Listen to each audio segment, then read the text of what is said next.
Thank you, Dr. Ebeling, for that very warm introduction. It's, in fact, this September it will be exactly 50 years since that first seminar that I attended at New York University, which did indeed change my whole professional life. As Richard has indicated, my two lectures are on the history, an overview of the history of the Austrian school. Let me give you an idea how I will be dividing these, the material between these two lectures. I will be surveying the history of purely subjectivist explanation in economics. And that, in a way, corresponds to the history of the Austrian school. So by telling you that I'm giving you a survey of the Austrian school, I'm telling at the same time that that survey will be a survey of the history of subjectivist explanation. I'm referring back to a statement by Hayek, often repeated statement by Hayek that he published in 1952, was first published, I believe, in 1941, where he said that every significant advance in economic theory for the past 150 years, he said, has been a deepening of the subjectivist understanding. That's a very profound and insightful statement that Hayek made back in the mid-century. Every advance in economics, every advance in economic understanding represents a deepening of subjectivist understanding. And that's something that needs to be explained.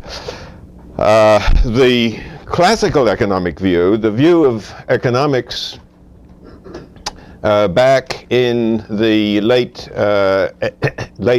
18th century and early 19th century, was that if you want to understand what happens in the economy, you have to understand the way in which physical reality constrains behavior and constrains market values and constrains the course of actions that are taken, so that everything is seen as being determined by physical reality. And you can understand that in a way.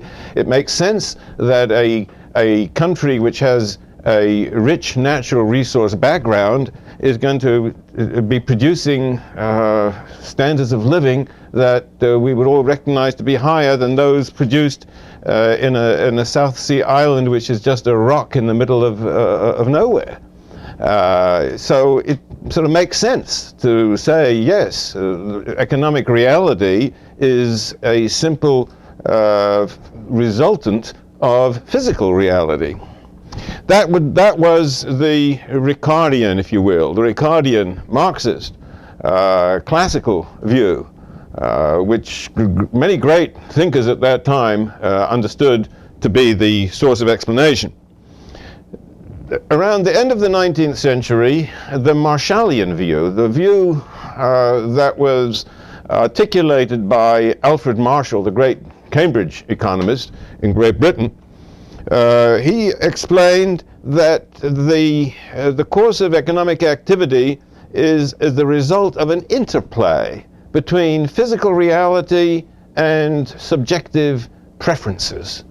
So you've got on the one hand physical reality, the degree of productivity of resources. On the other hand, you've got the particular preferences of human beings, and these interact. In Marshall's view, supply and demand are the two blades of the scissors, where one blade is objective and one blade is subjective. The supply side is objective. The supply of goods depends on the supply of resources, and that's simply there. Nature has given you fertile land, or nature has not given you fertile land. Nature has given you labor resources, or nature has given you less labor resources. That's on the supply side. That's physical. On the demand side, Marshall said, you've got utility, you've got the preferences of human beings, the tastes of human beings, the ranking of priorities which human beings have adopted. And it's the interplay between the objective and the subjective that, for Marshall, gives us the uniquely economic explanation.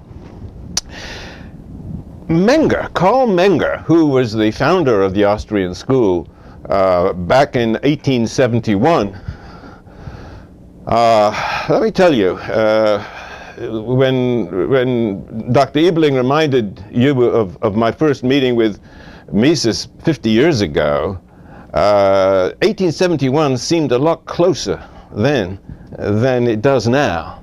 But then it seemed a long way back. It seems much further back now. 1871 was when Karl Menger published his Grundsätze, much later translated as Principles of Economics. And in that book, Menger glimpsed the possibility of understanding economic behavior and economic phenomena as being explained entirely by human preferences, by human action, by human decisions, by human activity, against the background of given resources, against the background of a given physical reality. So the active explanation for Menger was purely subjective, purely from the side of human beings. Now, we'll try and explore this, elaborate on this perhaps more during these two lectures, and I'm sure the rest of the week you'll be hearing a great deal more about it.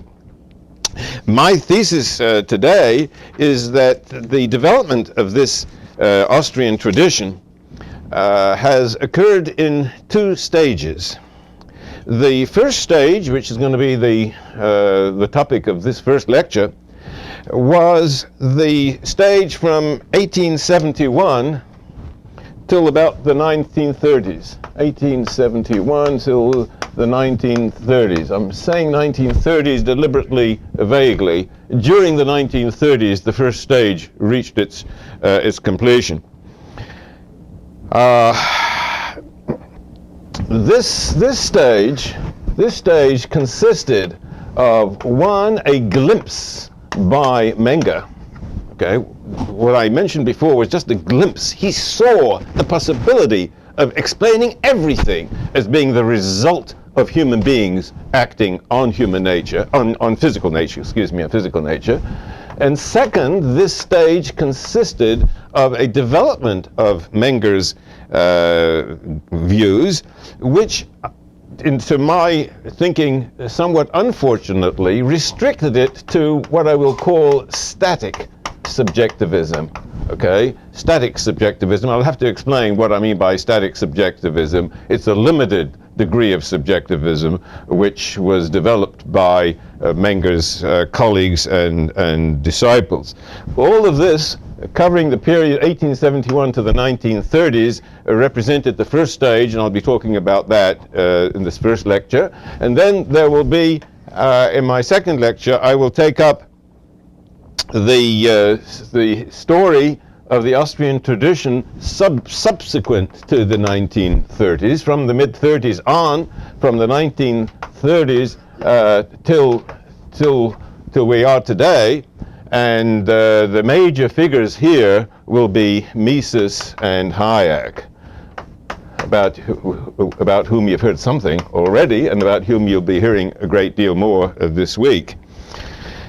I will argue in my second lecture that about in the 1940s, the mid to late 1940s, Mises and Hayek made dramatic advances in Austrian understanding.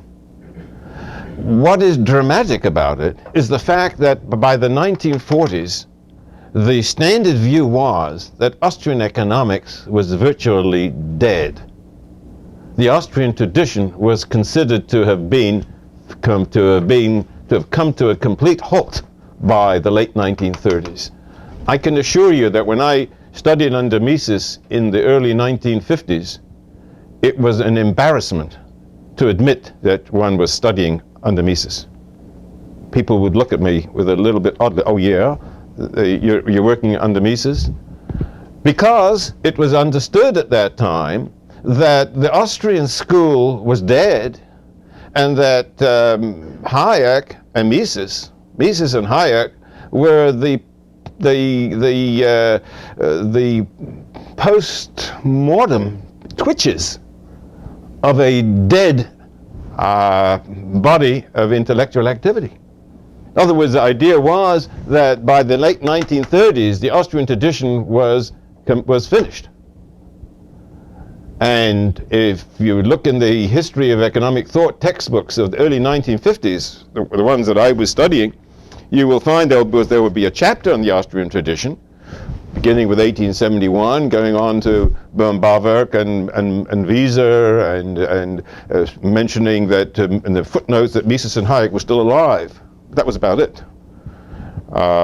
So the drama was that precisely at that time, in the late 1940s, both Mises and Hayek were publishing books that, in my mind, to my thinking, constituted revolutionary, dramatic advances, deepening Austrian understanding, so that this was a new departure, which in effect changed the static subjectivism of the early Austrian tradition to what we may call dynamic subjectivism. Okay. Now this will be the subject of my second talk. I've given you this preview to give you an idea of how what I say in this first lecture will fit in with what I say in the second lecture. We're going to be focusing now on this first half, the period from 1871 to the 1930s, culminating in the static subjectivism of the Vienna school in the 20s and early 30s. Subsequently, we'll come back in the second lecture, hopefully, to talk about Mises and Hayek and what they did to advance Austrian economics, with, of course, the result that after the 1970s, there has been a remarkable resurgence of interest in the Austrian tradition. Okay, so that'll be the topic for the second lecture this morning.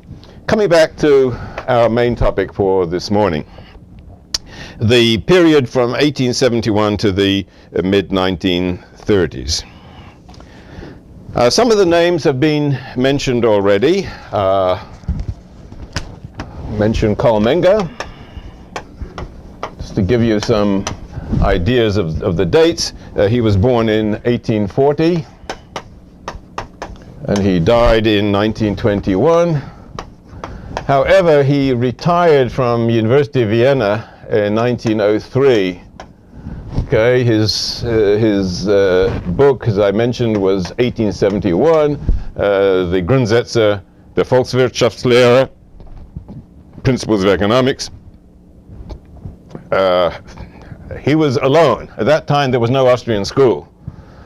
He was subsequently joined by two younger colleagues. They were never students of his, Eugene von boehm-bawerk,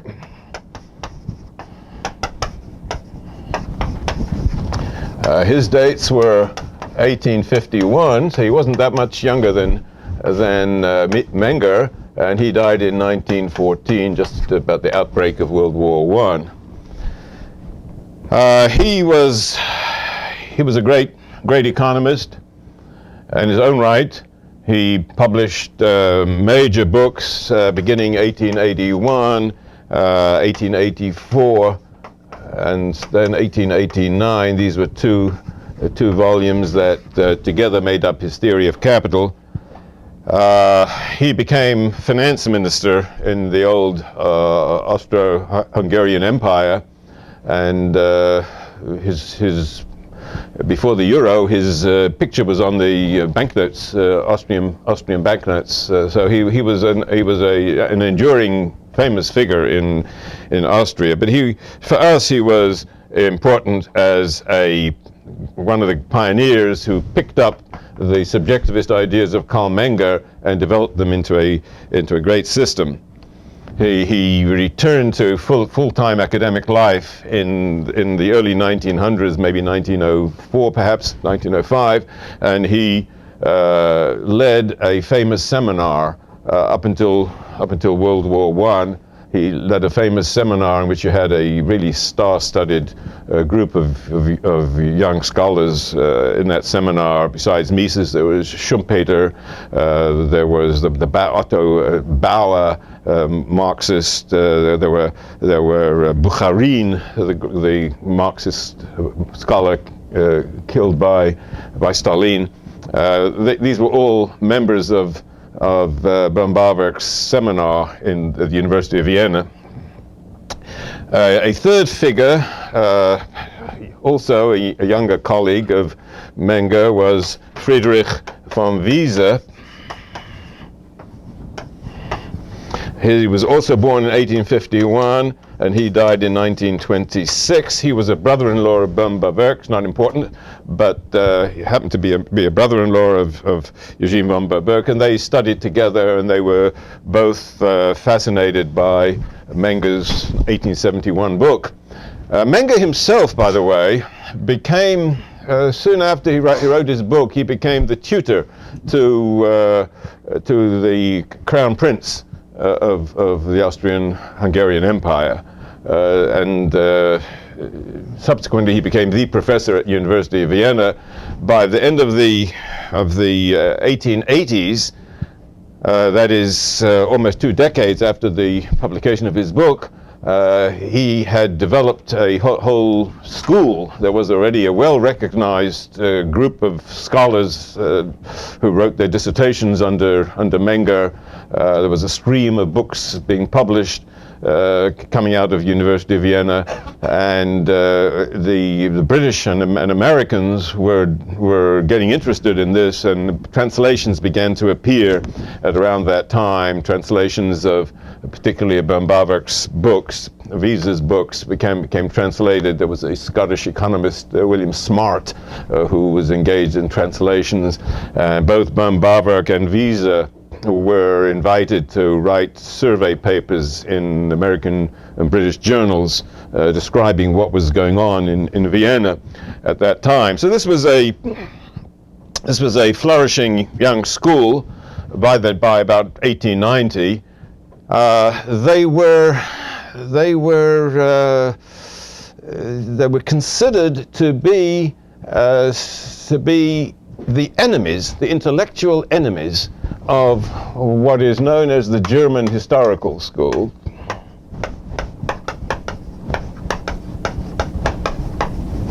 The German Historical School, led by Gustav Schmoller. The German Historical School and the Austrians were considered to be mortal enemies. Mortal. I think if they would have met each other, they would have stabbed each other. Probably. This was not a very polite disagreement. It's sometimes called the Methodenstreit, the war on method. It's rather interesting that when Menger published his book in 1871, he dedicated it to Wilhelm Roscher, or Scher, who was one of the great German historical school economists, one of the older German school economists of the mid 19th century, to whom Menger was paying deep respect. And he was hoping that Menger, together with the German Historical School, would get together to develop a integrated view that would finally overthrow the classical school. However, the younger German Historical School, particularly Schmoller and some of his colleagues, were bitterly critical of Menger's book. And this turned Menger around so that he realized that he did not have any potential allies among the German historical economists. And he wrote in 1883, he wrote another book in which he sharply criticized the method of the German Historical School. Because while they were they were criticizing the classical school, and you might think that the enemy of your enemy is your friend. It turned out that the point of view from which they were criticizing the classical school was a totally different one. They were criticizing not merely the objective physical character of the theorizing of the classical school, they were criticizing the concept of economic theory altogether. They were basically saying that economics must be a study of empirical developments, detailed historical study, not a conceptual theoretical set of principles altogether. Now, as I say, this is the background. The background of the development of the Austrian school has to be understood that they were the bitter enemies, the methodological enemies of the German historical school. And while today it might seem as if, you know, you had the Germans, you had the Austrians, and the stature, the intellectual stature of the University of Vienna might seem to be pretty great, pretty good. At that time, it wasn't seen that way. Vienna was seen as a backwater, intellectual backwater. The great scientific advances were in the German universities, so that the Germans looked down on the Austrians as being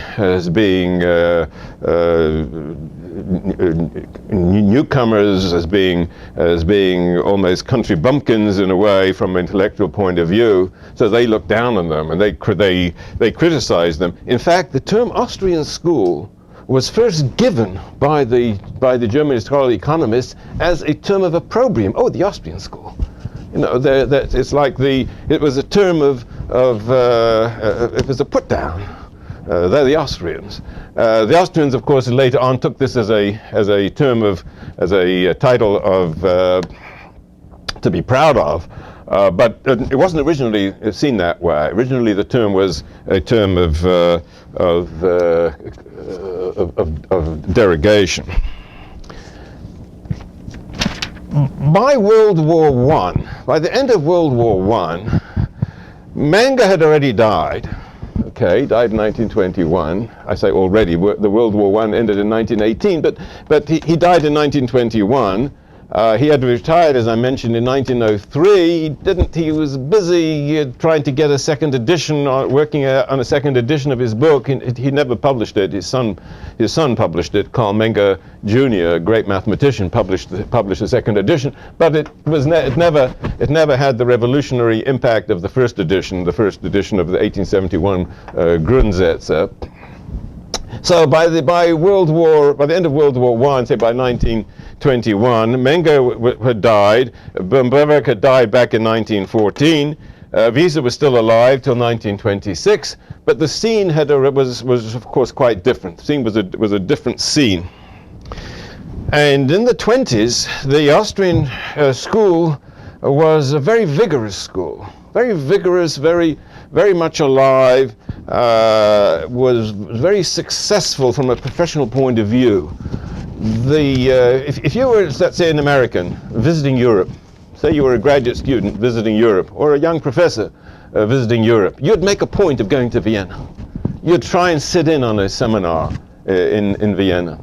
In Vienna, at that time, during the 1920s, you had basically two major figures. One was Mises,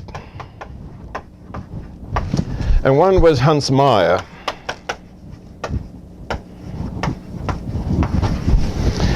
Hans Meyer was a student of Wiese, protégé of Wiese, and he took over Wiese's chair. Wiese was occupying Carl Menger's chair, right? You had Carl Menger, who retired in 1983. Wiese was at different universities, but towards the end of his life, he was occupying Menger's chair at the University of Vienna. When he died, his protégé, Hans Meyer, took over his professorship. And there was a seminar around Hans Meyer. Okay. Mises was also at the University of Vienna, not as a full-time professor, as you might say. He never received a full professorship at the University of Vienna. In fact, his major activity was with something which is translated as the Chamber of Commerce. It was a quasi-governmental agency in which Mises found himself engaged in very important policy discussions and policy recommendations.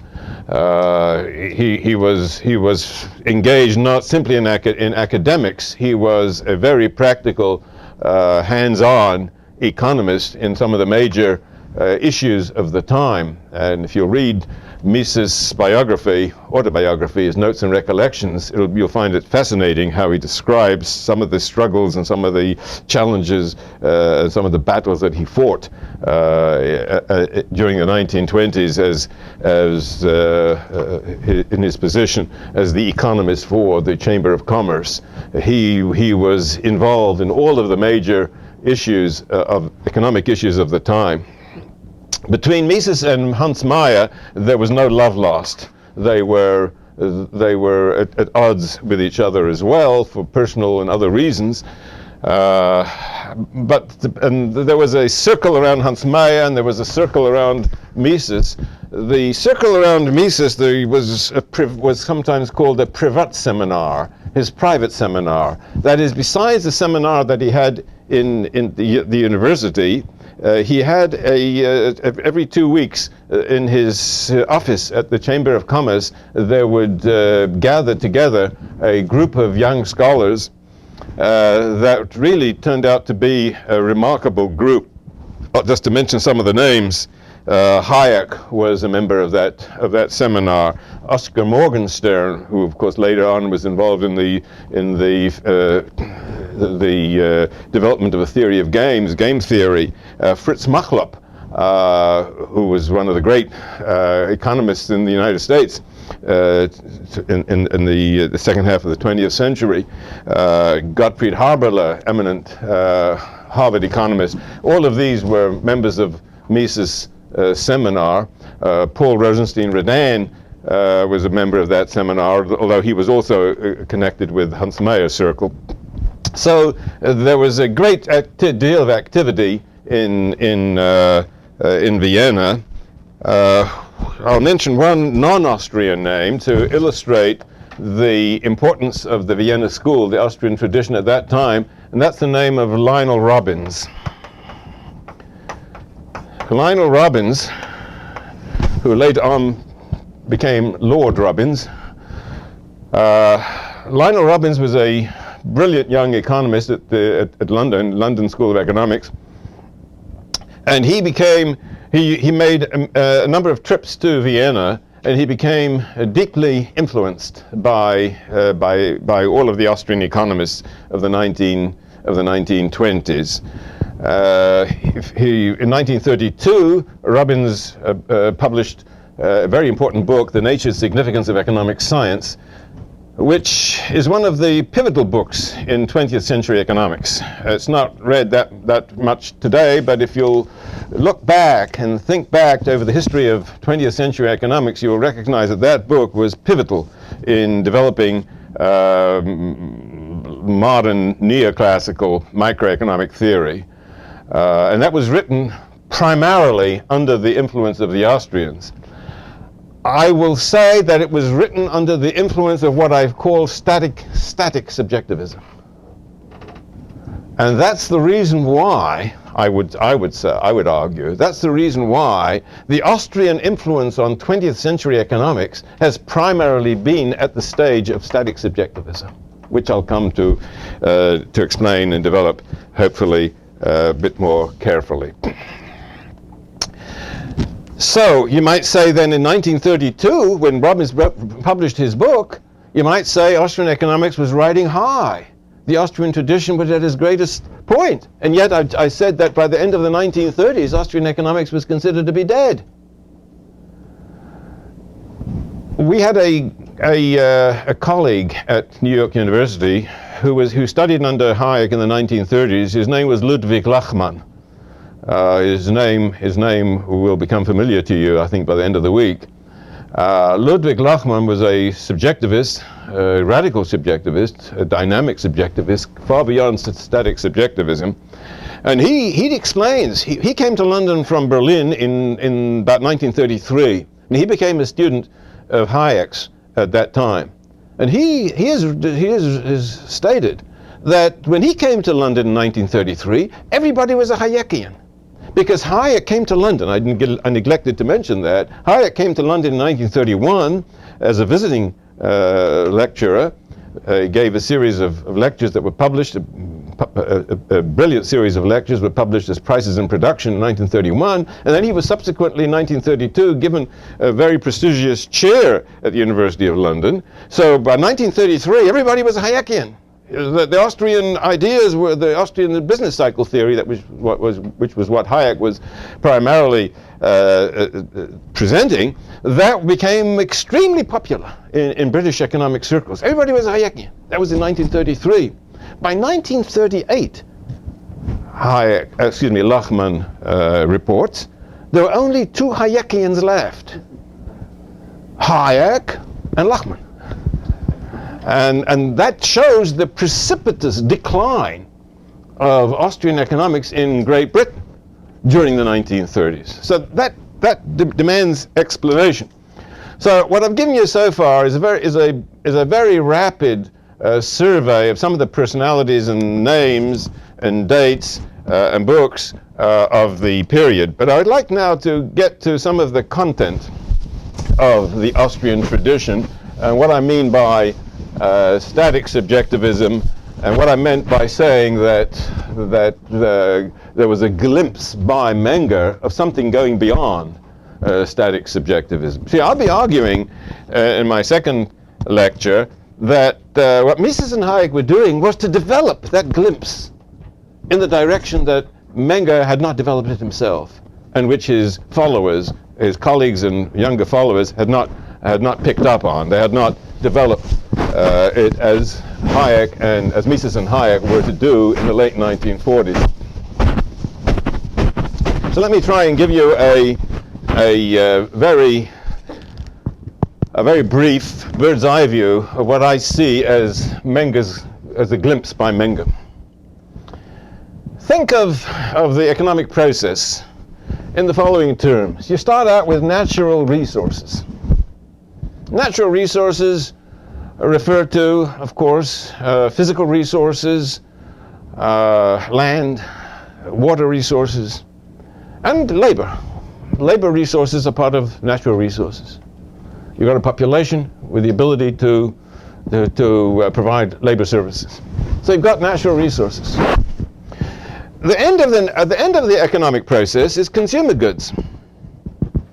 After all, that's the point of an economic system, is to produce consumer goods that will provide a standard of living to consumers. That's what they want.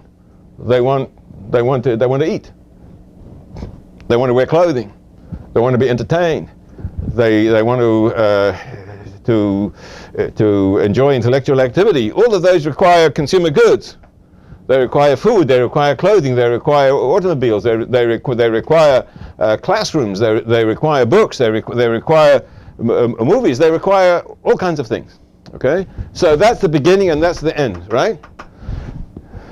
The economic process then is a physical process which starts with natural resources and goes down through a whole series of stages, productive stages. Whole series of productive stages from natural resources to consumer goods. Now, if you look at this from a positive, descriptive perspective, you will say, well, this is the direction, this is the chronological direction. Okay, you start with natural resources. The natural resources, your land becomes wheat. Your wheat becomes flour. Your flour becomes bread. Okay, your bread becomes a sandwich. Okay, and finally the sandwich is consumed by the consumer. Okay. Along the road, there's been a lot of other things happening. Somebody had to chop down the trees to permit the land to become arable land. Somebody had to plow the land. Somebody had to make the plows with which to plow the land. Somebody had to build the mills with which to grind the grain. Somebody had to build the tractors with which to cut the grain. Okay, somebody had to build the ovens which are going to bake the bread. Somebody has to make the sandwiches. Okay, all of that is happening but it's all determined by what you start out with. You start out with physical goods and you finish up with consumer goods and services, of course, and services. So when you look at it from a positive point of view, the causation, right? Causation. This is a philosophically suspect word, causality, causation. I recently saw the presidential address to the History of Economic Society in which he talked about lost causes, meaning that the notion of causation became lost.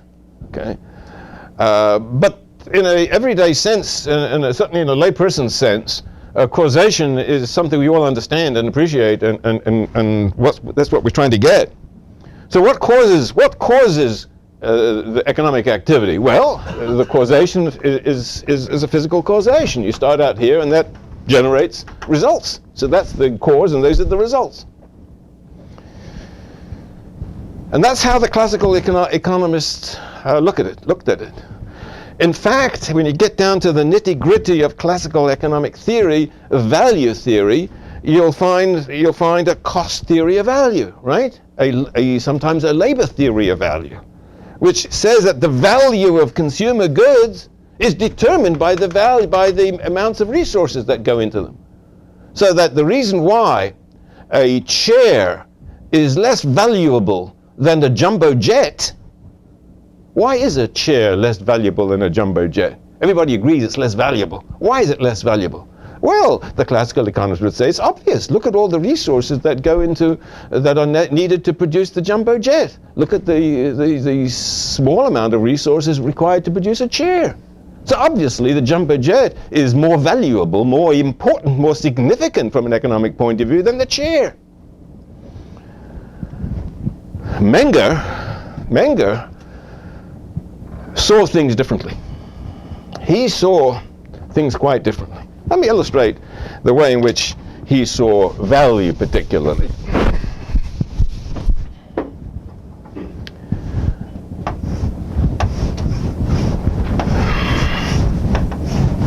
This is a treasure box. Okay? It contains $1 billion in gold. I used to say $1 million. That was probably 50 years ago. $1 billion in gold, right? $1 billion in gold. And it's yours. It's yours. Unfortunately, you've lost the key. It's a very strong box. They built that box to keep $1 billion. It's a very strong box. The only way you could get that open would be to explode it, in which case your gold would be sent off to interstellar space. So there's a keyhole here, and you've lost the key. So you don't have $1 billion. Somebody found that key. He's an honest person. He's not going to steal your $1 billion. Never think of doing that. But listen, he found the key, fair and square. Are you willing to buy it from him? Of course you are. You offer him $100 for the key.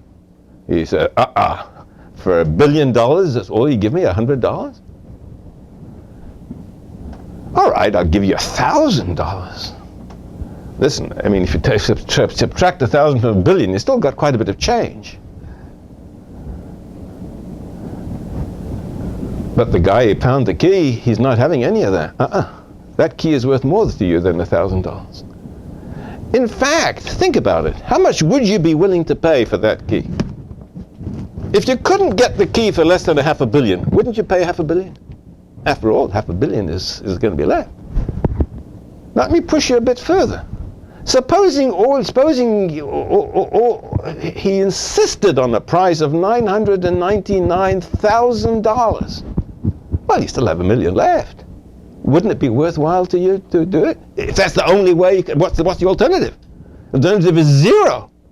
Which is better, $1 million or zero? Clearly $1 million. If you'll follow that logic to the bitter end, what are you going to be willing to pay for that key? $1 billion minus, well, a dime, 50 cents, $1, whatever, right? You'd be willing to pay almost $1 billion because the value of the key is $1 billion. The key has the value of $1 billion. Why? Why? Why does the key have the value of $1 billion? Because the key is the key to $1 billion. What gives you the key the value of $1 billion? The end gives the means. You've got ends and you've got means. The key is the end, right? Excuse me, the $1 billion is the end and the key is the means. What is the value of the key? The value of the key is determined by the value of the ends. Get it? So that the value is determined not resource value determining product value, determining consumer goods value, just the other way around. Is consumer goods the value, the importance of consumer goods to the consumer, which determines the value of resources. How much are you willing to pay for a natural resource? How much are you willing to pay for that field from which you can grow bread to make sandwiches? It depends on how much you want the sandwich. If you want the sandwich very urgently, the value of the land will go up. If you're not interested in sandwiches, then who needs the land? So that the causation is this way, diametrically opposed to the classical view. 180 degrees different. That's not a mid-course correction. That's not an adjustment, a massaging of a classical view. That's turning things around, turning things 180 degrees around. It's not the value of means that determines the value of ends. It's the value of ends that determines the value of means. That was a Mengerian perception, and that was revolutionary in 1871. In effect, this was the glimpse that Menger had. In effect, he was saying, you want to understand everything that goes on between here and there? You know, we talk about natural resources and consumer goods. There's a lot going on in between. If you'll take a trip into Manhattan or take a trip anywhere in the United States, you'll see a lot of economic activity. It's somewhere in between. Somewhere in between. You see a truck driving on a highway. That truck is delivering something. Maybe consumer goods, maybe parts to some machine that's necessary at some stage. There's an intricate economic process, production process going on in many different areas, many different industries, many different competing walks of life. You're going to an engineering school. That's part of this process. You're training. You're taking raw labor and translating transforming it into skilled engineering labor. Okay, skilled engineering talent. You've got an enormous volume of economic activity between the original resources you get from nature and the final flows of consumer goods that come rolling off your assembly lines. And what the glimpse that Menger had was that everything in here, all the values in here, not just the values, but all of the particular activities, the choices of activities, the choices of specialization that will be chosen, the choices of which engineering school to go to, whether to go to engineering school or medical school or law school or whatever. All of those choices are determined ultimately by what? By what consumers want. If consumers want heart surgery, people will go to medical school. If people want bridges, people go to engineering school. It depends what people want here. That will determine, against the background. Granted, the background is important, but it's background. The active chains of cause and effect are generated by consumers, are generated by human beings. By human beings. Remember, the producers are human beings too. The people who produce bridges, the people who produce automobiles, the people who teach medical students, they're human beings too. Why are they teaching medical students? Why are they producing automobiles? Why are they producing bridges? Because they're consumers too. It's because they are consumers that they are teaching medical students. Because they are consumers that they are teaching, that they are building bridges.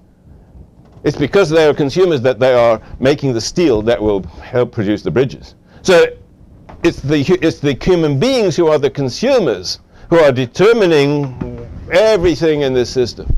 So everything is going to start from here. This is the beginning. And all the way, everything, ripples of causation go all the way up. Now that's a subjectivist explanation. Okay, it was glimpsed by Menger. The colleagues, the younger colleagues, the ones that I mentioned before, particularly boehm-bawerk and Wieser, developed some of the fundamental insights, but they missed, I believe, the dramatic overall perspective, the dramatic change in direction. They recognized, not just they recognized, they developed, they amplified the subjectivist theory of value, which Menger had initiated in 1871. An explanation which says that the value of commodities is determined not by cost of production, but by utility, but the degree to which consumers want particular commodities. So that the relative value of cheese versus fish versus meat versus poultry versus some other food is determined by the values which people place on these different alternative foods, different alternative consumer goods. They developed that. But they developed it in what I will call a static way, static subjectivist way. Static subjectivism is often defined in terms of what it misses out, what it leaves out. It leaves out creativity. And it leaves out indeterminacy. The indeterminacy of the future. Let me just briefly explain what I mean by this. Boehm-bawerk, Wieser, and the Austrian economists of the 1920s, they emphasized that values are determined by consumers. But they saw consumer preferences as something that was there.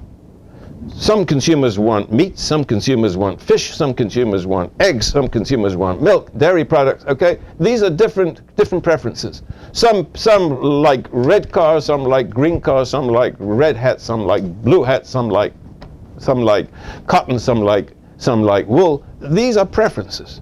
Those preferences are there. Those preferences determine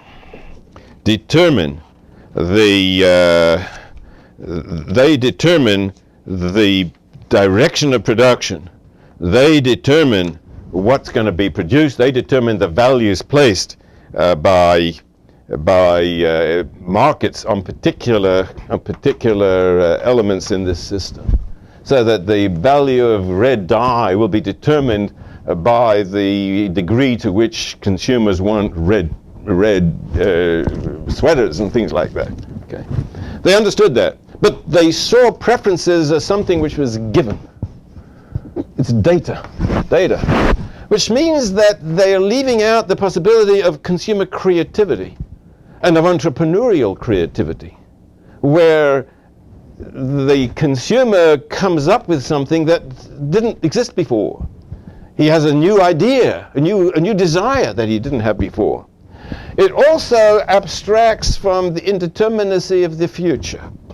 It treats the future as something that can be predicted with certainty. It abstracts from the fact that what the consumer does is to face an uncertain future where he's not sure what the choices are. If you've studied standard neoclassical microeconomics, you will recognize that the unit of analysis is the act of choice, the decision. But the decision is seen in modern microeconomics, non-Austrian microeconomics, as being the choices made between given alternatives, where the terms of exchange are given. And I sometimes put it this way. Supposing this is the decision-making room, then in terms of standard microeconomics, you'd knock on the door, I want to make a decision. Yeah, you want to make a decision? Fine. Just leave us your preference patterns, leave us your resource constraint list, go back, go someplace, have a cup of coffee, come back in 15 minutes, and we'll tell you what you've decided. Hold that again, you're going to tell me what I've decided? Well, yes. If you've told me what your preferences are, and you've told me what your resource constraints are, you've asked me to maximize your satisfaction subject to given constraints. Well, that's a mathematical problem. That's what we're here for. Give us the data, go back and come back in 15 minutes, and we'll tell you what you've decided. But who decided? Well, you decided because it's your preferences. Subjectivism, right? Well, that sounds a little bit odd. And it is odd. But that's what static subjectivism means. It's odd. But it's subjectivism. It's your preferences. It's your perception of the resources. But the decision has no creativity in it, no indeterminacy in it. If you're deciding whether you should get married or not, would you knock on the door, here's my data, please decide, tell me what I've decided, whether to get married or not? You wouldn't look at it that way. You agonize, you'll be agonizing all night. If you're deciding whether you should go to law school or medical school, what you're deciding about is not what the mathematical maximization point is, given your resources and given your preferences. You're trying to predict whether people in 20, 30 years' time are going to be having heart attacks or going to be engaged in litigation. You're trying to anticipate an uncertain, indeterminate future. That's what decision-making is. That's left out in what we've called static subjectivism. Okay? No place for that. No place for creativity. No place for recognizing the indeterminacy of the future, the unknowability of the future. I can illustrate what I mean by the static subjectivism of Austrian economics in the 1920s and early 1930s by turning to Fritz Machlup. Fritz Machlup, who towards the end of his life was a colleague of mine at New York University. I'm sure, right. He was one of the great 20th century economists. He grew up in Vienna. He believed, A, that he was enormously proud of having been trained in Vienna in the 1920s. But he believed also that everything that was important in the Austrian tradition of the 1920s had been successfully absorbed into the mainstream. And he was right. The Austrian economics of the 1920s had been absorbed into the mainstream. So that Machlup, in his mature career, did not find it necessary to identify himself as an Austrian, because we're all Austrians now, so to speak. The Austrian tradition had become successfully absorbed. Robin's book of 1932 meant that the Austrian economics was taking over the Anglo-American school. That's how Machlup himself would have seen it. Towards the end of his life, he was asked on a number of occasions to list the tenets of the Austrian tradition. And he listed 6 items. I haven't been allocating my time very successfully, very efficiently, so I'm going to just read them off. Methodological individualism. And I'm going to sort of put some interjections here. Methodological individualism, what does that mean? That's micro. That's micro. Everybody understands there's a room for micro. You don't have to be an Austrian to appreciate methodological individualism. Methodological subjectivism, well, everybody has room for demand theory. Everybody has room for marginal utility theory. Everybody has room for consumer preferences. Marginalism, that's number 3. Marginalism, everybody's a marginalist. Opportunity cost, well, that's the professional jargon. What does an economist do? What's the difference between an economist and a non-economist? Economists understand about opportunity costs. Nobody else does. The time structure of production, that was something that Austrians emphasized, which non-Austrians had not emphasized early on. by the mid-century, I think you'll have to agree that non-Austrians are fully aware of the time structure of production as well. None of these are unique to Austrian economics. I will argue in my second lecture that Machlab, when he drew a line here, he was ignoring two very important features of Austrian economics which he had not been taught in the 1920s. So he was giving a faithful rendition of what Austrian economics meant in the 1920s when he was trained in Vienna.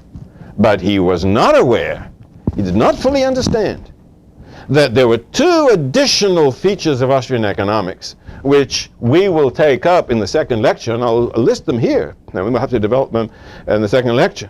The first is that markets are processes of learning and discovery. You may remember that Dr. Ebeling indicated that was the first statement I heard from Mises, that markets are processes. The market is a process. This is the point. Processes of learning. The market is a process of learning. That's the one additional feature of Austrian economics which Machlab was not aware of. And the second is that choice is undertaken in the context of radical uncertainty. Unlike Robbins, in his book, he emphasized that economizing activity takes place against the background of given ends and means. Given ends, given means. No room for creativity. No room for indeterminacy. Everything is given. Your options are given. There's a plate. You can have this goodie or that goodie. You can't have both. You can take one. Which goodie is the best for you?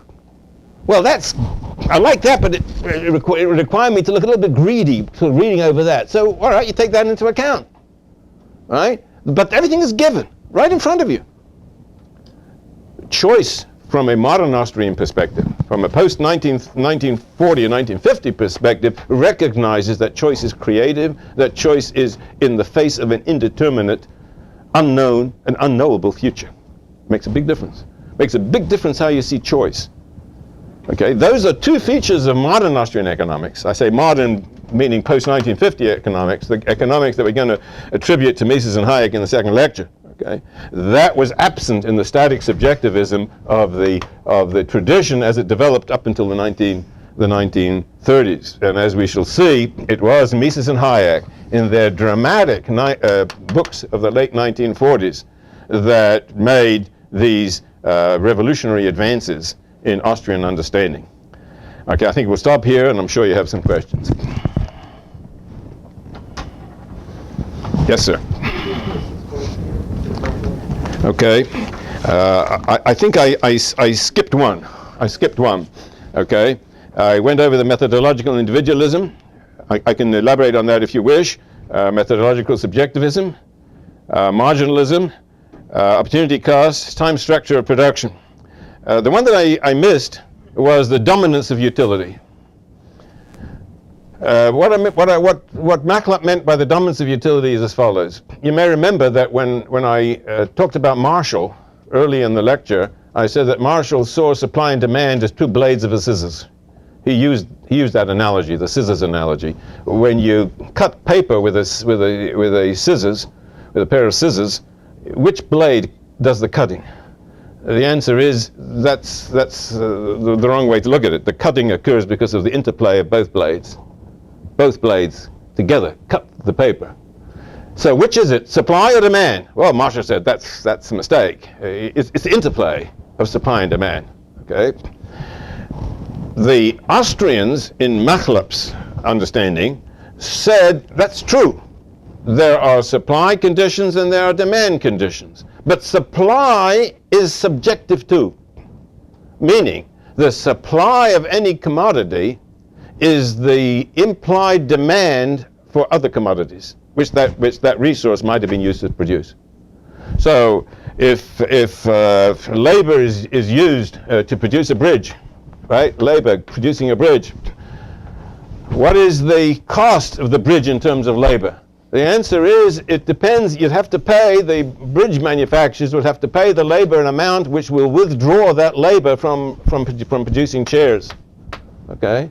So it's the value of the chairs to consumers which is going to determine the value of the labor which has to be paid by the bridge manufacturers. So it's utility again. It's all utility. Both blades are utility. You've got cost, right? But costs are opportunity costs. So when I mention opportunity costs, in a way that covers this. Opportunity cost is another way of explaining the dominance of utility. That was I should have recognized that was a uniquely Austrian perspective, and the Austrians did emphasize that they believed that the Marshallians were wrong in thinking that supply has to be understood as expressing purely physical conditions. They saw supply as being a mirror of demand conditions in alternative industries. That was the Austrian view, and that is a consistent subjectivism. Okay, so that was what that was the sixth, and the others that I mentioned are what: opportunity cost, time, structure, production. I think I've given you all six. Okay. I just wondered, what's the relationship between Menger and Jevons? I mean, there was a simultaneous discovery of, the marginalist revolution seemed to be simultaneous around 1870 and what? Right. Yes, you're quite correct. Of course, there were three major pioneers in marginal utility revolution: William Stanley Jevons, who also published his book in 1871, Menger, and Walras, 1874. Those were the three pioneers in the marginal utility revolution. You can look at it, very often the three pioneers are considered to have been saying the same thing, and sort of there was a well-known expert on Walrasian economics, Jaffe, who wrote a famous paper 30 or 40 years ago called the dehomogenization of the three marginal utility pioneers, in which he demonstrated that these were not saying the same thing. There were differences, important differences between Jevons and Menger and Walras. One way of putting the difference has been expressed as follows. For Jevons and for Walras, the important was the adjective.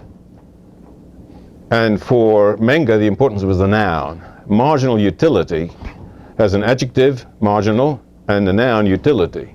For Jevons and for Walras, the important insight was marginalism. The marginal is the adjective.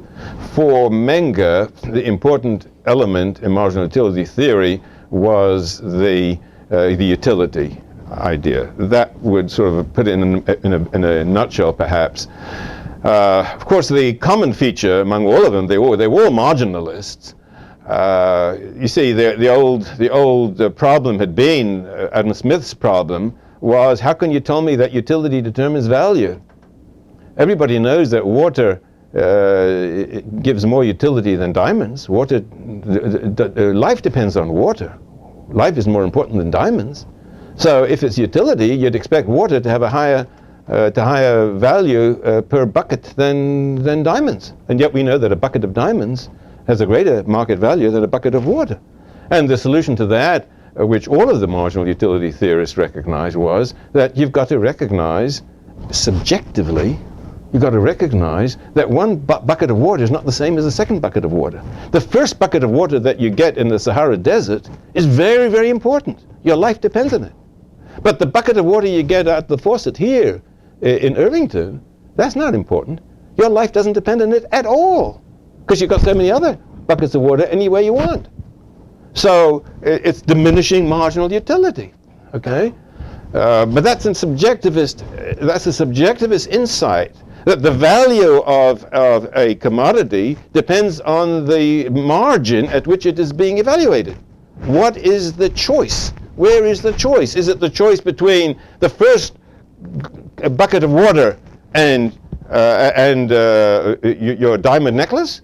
Is that the choice? Then the bucket of water ranks higher than the than the diamond necklace. But if it's the 15th bucket of water, certainly if it's the 1500th bucket of water, then your diamond necklace has more value because it's your first diamond necklace, your only diamond necklace that you have. So that's more important than the 1500th bucket of water.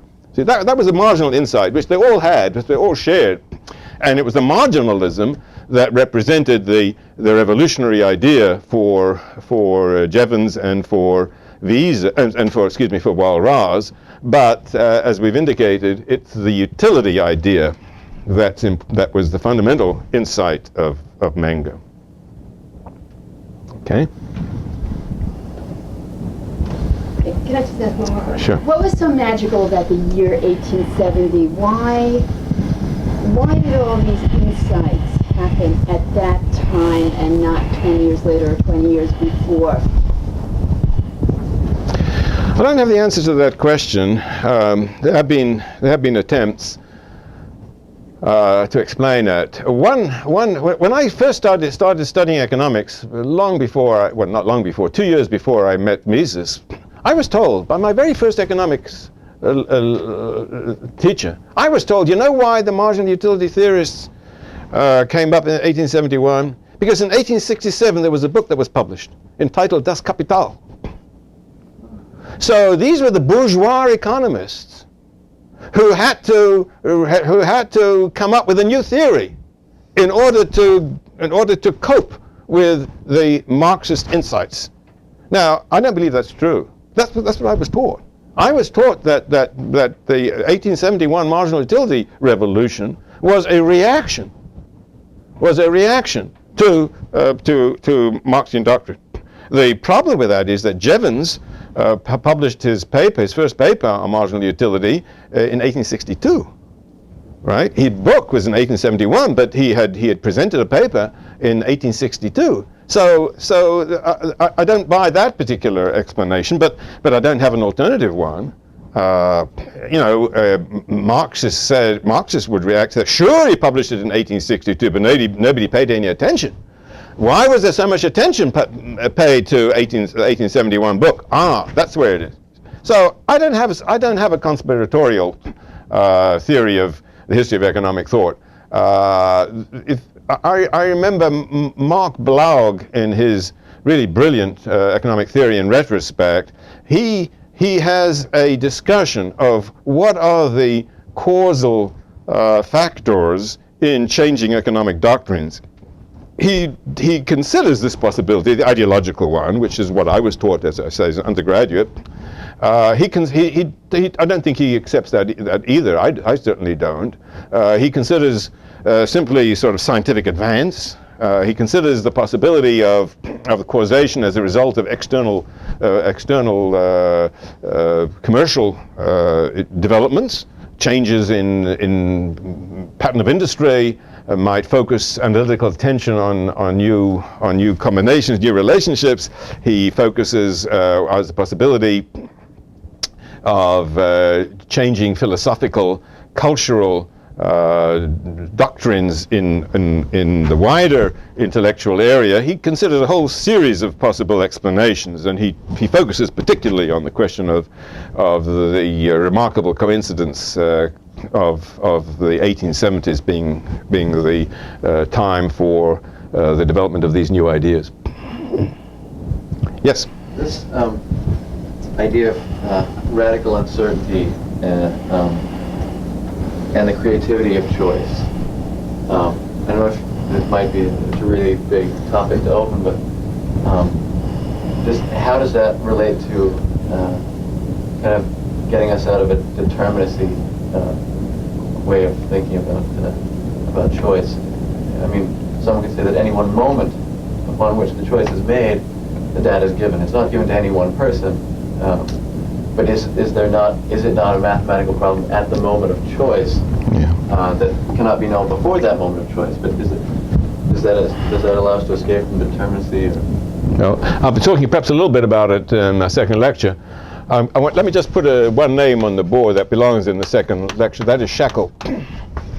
George Shackle was no Austrian. He was a student of Hayek in the 1930s.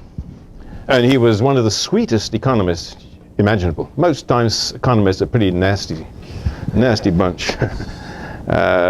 But he was the sweetest man you can imagine. He would bend over backwards to see merit in other people's writings. He was a meek, modest man. But that has nothing to do with what I'm going to say now. But I can't mention his name without drawing attention to that. Shackle's position was that choice is so creative. It's in the face of indeterminacy to such a degree that no choice is ever predictable, even in principle. In other words, it gets into theological almost questions of free will. At the time of choice, there is nothing that constrains choice. So the idea of somebody leaving his data and we telling you what you've decided, that's for Shackle, that's nonsensical. Because the moment of decision is the decision where you decide what your data are. That's part of the decision. Okay? Now, let me show you where this leads. This leads into almost embarrassing results. Therefore, Shackle says, every moment is a new beginning. Now think about that. At this moment, millions and millions of decisions are being made. Now, Shackle says you have to recognize that each of those decisions is undetermined by past history, which means each moment is a new beginning. Hold on. You really mean that? You mean that there's no sequence of history? No causal chains in history? I don't believe that. I believe there are causal chains in history. I don't believe that you're here accidentally.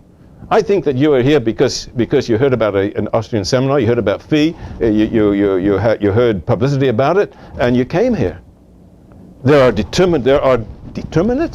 are systematic chains of cause and effect in history, in human history, and in economic history too. That's what I believe. But if you take Shackle literally, and you focus on this indeterminacy and creativity, and take it and run with it, and just shut your eyes to everything else, then you are eliminating from human history, certainly from economic chains of development, chronological economic activity, you are eliminating all causation entirely. That goes a bit too far, in my opinion. Now, I think we have to stop here because otherwise there'll be some causation as far as the beginning of the time of the second lecture. Okay, thank you very much.